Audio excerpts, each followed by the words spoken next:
মুকিম হতে হবে, অর্থাৎ নিজ দেশে প্রবাসী নয়, নিবাসী হতে হবে।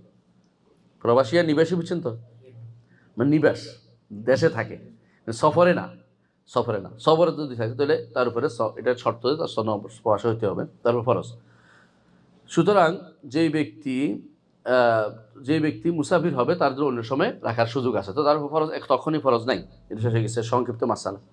একজন মানুষ যদি কোনো সফর শুরু করছে দিনের বেলা সফর শুরু করছে, বুঝছেন কিনা, অর্থাৎ সে সওম অবস্থায় দিনে আসছে, এরপরে সফর শুরু করছে, সওম অবস্থায় দিনের বেলা আসছে, বুঝছেন তো, রাত থেকে, এরপর সফর শুরু করছে, ভাঙতে পারবে? পারবে। আবার একজন মানুষ ধরেন সফর শুরু করে নাই, বাসায় আছে, ভাঙতে পারবে? না, ভাঙতে পারবে না, কারণ সফর শুরু করে না এখনো।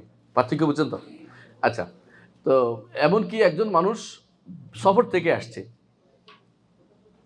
আরেকটা হলো সফর থেকে আসছে এখন বাসায় চলে আসছে, সওম নিয়ে আসছে, এখন ভাঙতে পারবে?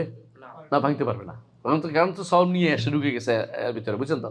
তাহলে এই তিনটা পার্থক্য আমরা বুঝছেন তো, তিনটা মশলা একসাথে। একটা হলো কি, একটা হলো একটা হলো সফর শুরু করে নাই, সে ব্যক্তি ভাঙতে পারবে না, এটা গদ থেকে আগা থেকে ভাঙতে পারবেন না। আপনি সফর শুরু না করে, যেমনি আবার সফর শুরু না করে আপনি কিন্তু ইয়া করতে পারবেন না, এই কসর করতে পারবেন না, তেমনিভাবে সফর শুরু না করে আপনি কি করতে পারবেন না, হ্যাঁ, আপনি মাংস ভঙ্গ করতে পারবেন না। সফর শুরু করার পর আপনার ভাঙতে হবে। ঠিক সফর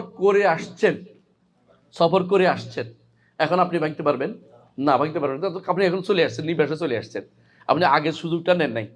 আচ্ছা, আগে সুযোগ নিছেন, এখন ঢুকছেন, থাকতে হবে, কারণ রমজানের হুরমতটা আপনাকে দেখতে হবে। হ্যাঁ, জাস্ট আলহামদুলিল্লাহ, অনেক মাসে সুন্দর হয়েছে, বুঝে গেছেন আপনারা। এটা হলো কি মাসলা, অনেকে একটাতে একটা সহযোগিতা আসে, আলহামদুলিল্লাহ।